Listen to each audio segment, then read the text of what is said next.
The Shower of Gold Story.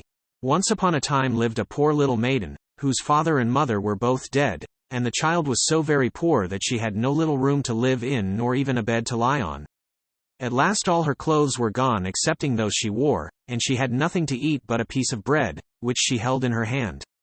She was good and pious, and although forsaken by all the world, she knew that God would take care of her, and she went out into the field and prayed to him. She was walking along the road with a piece of bread in her hand, when she met a poor old man, who said to her, "Please give me something to eat. I am so hungry." She gave him the whole piece, and continued her walk. Presently she saw a little child sitting by the roadside crying, and as she passed, the child cried to her, "Oh, my head is so cold. Do give me something to cover it." Instantly she took off her hood and gave it to the child. A little farther on the maiden met another child, who said she was freezing for want of a cloak, so she gave up her own. At length she entered a forest, where it was quite dark, and here she intended to sleep.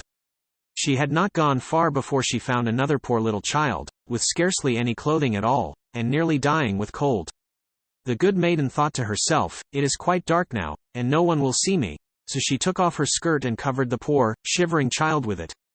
Now the good maiden had nothing left in the world, and she was turning to go into the forest and cover herself with leaves, when suddenly a golden shower fell around her from heaven. A little angel had watched the kind maiden and took pity on her and sent down a shower of stars, which turned into golden dollars when they reached the ground. She found herself covered from head to foot with warm clothes. Then she gathered up the money, carried it away, and was rich the rest of her life.